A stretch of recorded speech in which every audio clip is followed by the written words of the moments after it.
এক সাগরে রক্তের বিনিময়ে বাংলার স্বাধীনতা আনলো যারা, আমরা তোমাদের ভুলবো না, আমরা তোমাদের ভুলবো না। আমি বন্ধুরা গান জানি না, এটা আমাদের দেশের একটা গান, স্বাধীনতার গান। আমি আজকে কথা বলবো স্বাধীনতা নিয়ে।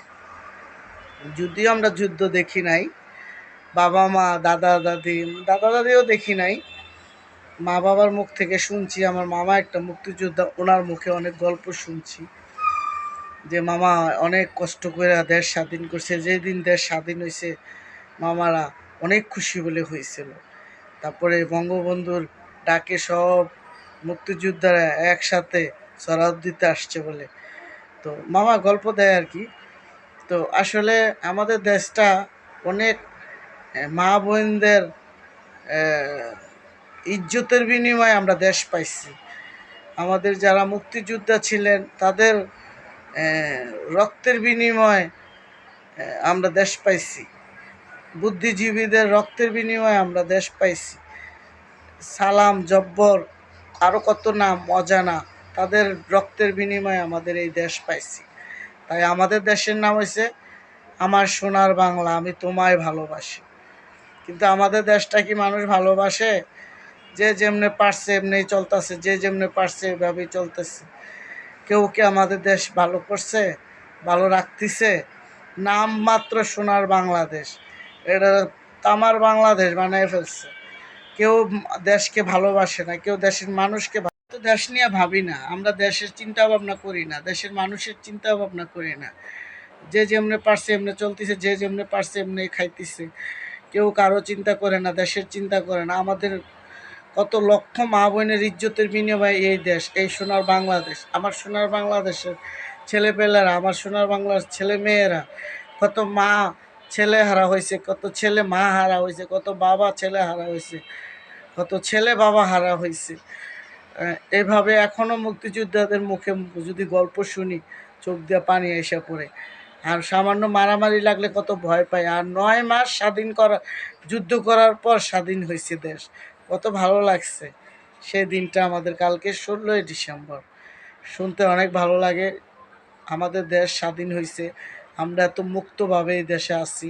কত গর্ব আমাদের নিয়ে, আমাদের দেশ নিয়ে, যে আমাদের দেশ কোথায়, বাংলাদেশ। আমরা বাংলা ভাষায় কথা বলতে পারি। অন্য অন্য দেশে যারা কথা বলে ভাষা বোঝা যায় না, কথা বুঝতে পারি না, কিন্তু আমরা যেই ভাষায় কথা বলি, স্পষ্ট ভাষায় কথা বলি, সবাই বুঝতে পারে আমাদের কথা। আমাদের কথায় কোনো ভেজাল নেই। আমরা হিন্দিও বলি না, উর্দুও বলি না, বাংলাও বলি, ইংলিশও বলি না।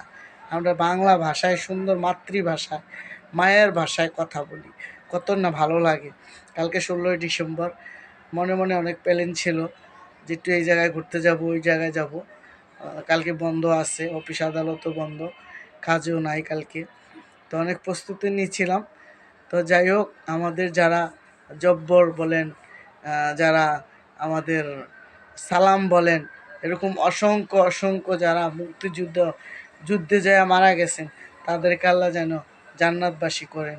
তাদের জন্য আমরা দোয়া করি। যত বুদ্ধিজীবীরা আছে, যারা যুদ্ধ করতে যায়, আমাদের মা বোনেরা আসছিল, মা বোনদের, লক্ষ লক্ষ মা বোনদের ইজ্জতের বিনিময়ে আমাদের দেশ, তাদের জন্য আল্লাহ তাআলা জান্নাতবাসী করে দেয়। তাদের জন্য দোয়া করি, তারা যে যেখানে আছে আল্লাহ যেন ভালো জায়গায় রাখে। আমাদের দেশকে তারা স্বাধীন করে দিয়ে গেছে, সেই দেশে আমরা বসবাস করতেছি। আমার সোনার বাংলা, আমি তোমায় ভালোবাসি। কত সুন্দর গান বানাইছে যারা, তাদেরকেও সালাম। এত সুন্দর গান বানিয়ে দিছে দেশের কথা বর্ণনা করার জন্য।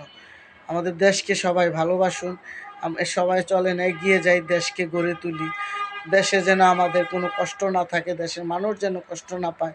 আমরা কত লক্ষ মা বোনেদের ইজ্জতের বিনিময়ে দেশ পাইছি, সোনার দেশ পাইছি। এই সোনার দেশে যদি আমরা ভালো না থাকতে পারি, তাহলে আমরা কোথায় যেয়ে ভালো থাকবো? আমরা বাংলা ভাষায় কথা বলি, আমরা বাংলা মাতৃভাষায় কথা বলি, আমাদের গর্ব কথা বলি।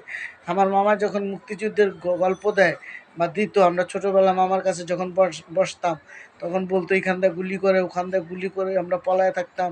আমরা আবার রাইফেল লইয়া এদিক দিয়ে যায় গুলি করতাম, ওদিক দিয়ে গুলি করতাম। 9টা মাস এইভাবে গুলি আওয়াজ, খালি গুলির আওয়াজ, পিস্তলের আওয়াজ, হ্যাঁ, রাইফেলের আওয়াজ সবসময় লেগেই থাকতো 9টা মাস। আর আমরা তো একদিনও এটা করতে পারবো না, কারণ আমাদের এই সাহসও নাই। আর 9 মাস আমাদের বাপ চাচারা, আমার দাদা নানারা যুদ্ধ করে গেছে এই দেশের বিনিময়ে, মানুষের বিনিময়ে, বাংলাদেশের বিনিময়ে, সোনার দেশের বিনিময়ে। আমাদের নানারা যুদ্ধ করে মারা গেছে। আমরা তো আমার নানাও দেখি নাই, নানিরও দেখছিলাম, আর দাদা দেখি নাই, দাদিও দেখি নাই। আর আমার মামা তো আমাদের বাড়িতে থেকে বলে মুক্তিযুদ্ধ করছে। তো আমার মা বলে যে আমি রান্না বাড়া করে দিচ্ছি, তোর মামা এসে পলায় থাকতো। তো আমার মা যখন গল্প দিত, আমার মারা আবার জিজ্ঞেস করতাম, মানে এত আগ্রহ থাকতাম যে পিস্তল দিয়ে মানুষ মেরে ফেলছে। এই 9 মাসের যুদ্ধে আমাদের মা বোনদের রক্তের বিনিময়ে, ইজ্জতের বিনিময়ে এই দেশ পাইছি। এই দেশকে যেন ভালোবাসতে পারি, এই দেশের মানুষের সাথে যেন ভালো ব্যবহার করতে পারি, মানুষের সাথে ভালো থাকতে পারি, এই দেশকে নিয়ে যেন আমরা এগিয়ে যাইতে পারি। আমাদের দেশ এই বিশ্বের মানুষ যেন চিনে, সেই রাস্তা যেন আমরা কোনো ক্ষতি না করি, সবাই যেন আমাকে চিনে যে বাংলাদেশের মানুষ, বাংলাদেশের লোক। আমরা এরকম কাজ কোথাও করব না যে বাংলাদেশের বদনাম হয়, সোনার দেশের বদনাম হয়। আমাদের এটা সোনার দেশ, বাংলাদেশ আমাদের কলিজার দেশ। অনেক বাপসাসাদের প্রাণের, জীবনের বাজি রেখা যুদ্ধ করছে, যে বেঁচে আসাতে বেঁচে আসছে, আর যারা গুলি খায়া মরছে তাদেরকে আল্লাহ জান্নাতবাসী করবেন। আমি যুদ্ধের ব্যাপারে এত কিছু বুঝি না, এত কিছু জানি না, যেহেতু আমি যুদ্ধ দেখি নাই। তো আমার মামার থেকে শুনলাম, তাই আমি একটু বললাম। যদি ভুল টুটি করে থাকি ক্ষমা চোখে দেখবেন, আমি যদি কোনো ভুল করে থাকি তাও আমার ক্ষমা করে দেবেন। তো ভিডিওটা আমার আজ এই পর্যন্তই। খুব ভালো লাগছে। কালকে 16ই ডিসেম্বর স্বাধীনতা দিবস, আর আমাদের এই দিনে স্বাধীন হয়েছে দেশ, তাই 16ই ডিসেম্বর আমাদের স্বাধীনতা দিবস। তো আমি আবারও গানটা কয়ে শেষ করছি আমার ভিডিওটা। আমি আর বলতে পারবো না, আমি আপ্লুত হয়ে গেছি। তো আমাদের বুদ্ধিজীবীদের, আমাদের মা বোনদের ইজ্জতের বিনিময়ে দেশ পাইছি, সবার লেগে আমার ভালোবাসা। এক সাগরে রক্তের বিনিময় স্বাধীনতা পেয়েছি। আল্লাহ আমাদেরকে সবাইকে হেফাজত করুক, সবাই যেন দেশপ্রেমিক হইয়া দেশকে আগলিয়ে রাখতে পারি, সেই বলে আমার বক্তব্য শেষ। আজ